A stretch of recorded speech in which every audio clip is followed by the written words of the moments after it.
పక్కన నిలబడి ఫోటో తీసుకో భుజాలు కానీ రాసుకుంటే, పాస్ట్లో పోనీలే అని చెప్పి పక్కన నిలబడి ఫోటో తీసుకుంటే భుజాలు రాసుకొని ఆమెను ఎంత అన్కంఫర్టబుల్ ఫీల్ చేశారు బ్రో.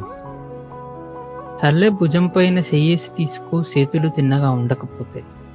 సర్లే భుజం పైన చెయ్యేసి ఫోటో తీసుకోమంటే చేతులు అక్కడ ఇక్కడ పెట్టి ఎంత ఇబ్బంది పెడుతున్నారు బ్రో ఆమెని. సింగిల్ ఫోటో పర్లేదు, రంగుల ఫోటో పర్లేదు, గ్రూప్ ఫోటో తీసుకుందాం తప్పేమీ లేదు. ఆమె సింగిల్ ఫోటో అయినా సరే పర్లేదు, రంగుల ఫోటో అయినా సరే పర్లేదు, ఆఖరికి గ్రూప్ ఫోటో అయినా తీసుకుందాం తప్పేమీ లేదు అని చెప్పింది కదా బ్రో. కానీ పబ్లిక్లో పెట్టి పచ్చి పచ్చి కమెంట్స్ చేశారు, దెబ్బలు పడతాయి రాజా దెబ్బలు పడతాయి. ఆమె పోనీలే అని చెప్పి ఫోటో ఇస్తే దాన్ని పబ్లిక్లో పెట్టి పచ్చి పచ్చి కమెంట్స్ చేసి ఆమెను ఎందుకు అట్లా ఏడిపిస్తున్నారు బ్రో? ఆమె ఇలాంటివి ఎన్ని ఫేస్ చేసింటే దెబ్బలు పడతాయి రాజా దెబ్బలు పడతాయి అని చెప్పి హెచ్చరిస్తుంటది. ఆమె బాధని అలా పంచుకుంటుంటే మనం ఆ పాటని లూప్లో పెట్టుకొని ఎంజాయ్ చేస్తున్నాం. దీని గురించి ఎందుకు ఆలోచించారు?